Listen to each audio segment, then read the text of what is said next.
Hey guys, hope you're doing well today. I thought I'd put together this video just to, it's easier for me to kind of talk about what you need to be doing with this. So, at the end of the week last week, you were going to choose a question to answer, to find out the answer to for your analysis synthesis essay, and you were also going to send me 3 links of 3 possible sources that you could use for your paper. So thank you to those of you who got that done. If you haven't gotten that done yet, get that to me so I can check it out and get that graded. Okay, so let's say you've done that, so that's fantastic. The next thing that you need to move to is the actual writing of the draft. So here's the assignment. Let's just kind of go over what you need to do here. So the first section of the text is the summary. So in this section, you need to, introduce the topic, summarize those articles. Yes, I would look at 1 paragraph per article, and then, give me your thesis statement. So work on that one. You know how to summarize, so do that. The next section is where you analyze these. That's very similar to what we did before with the rhetorical analysis from the previous paper. And then the third section is the synthesis. So that's where you put your ideas together and then show me how your analysis of the text has influenced your view of the issue. So you've got those 3 sections. This will probably be the longest in terms of writing. This will probably be the hardest in terms of what you have to do. And this one, by the time you get here, you should have a pretty good idea of, what you need to write. So that one I'm thinking will be the easiest.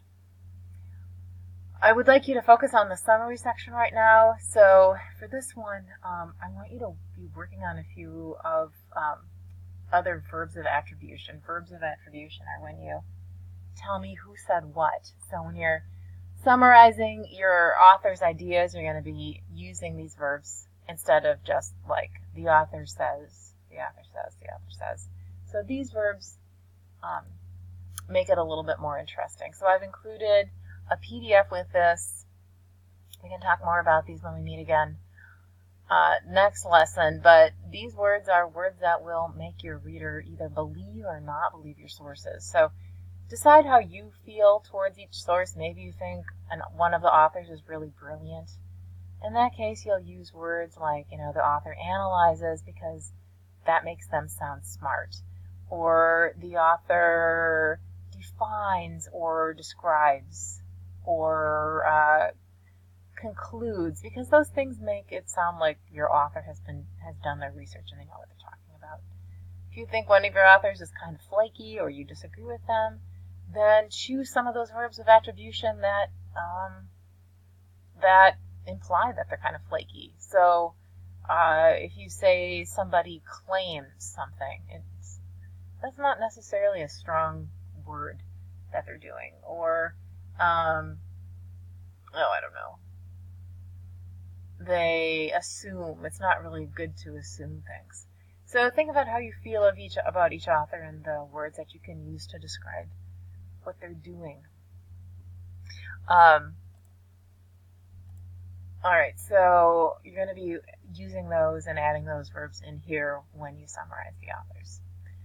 Okay, so the things that have already been due with this paper include your topic and 3 sources, which you should have already sent to me. The second thing is this first draft of your paper. Just as a reminder, that's going to be due for you guys on Thursday. So what I would like you to do with the rest of your time today is just work on drafting this. Work on writing it. Get those summaries done. Plan to have those summaries done by the time you walk out the door. That way you won't have that much to do as homework to get to me by Thursday. Okay, thanks so much, guys. You guys have a good rest of the day, and I'll see you again.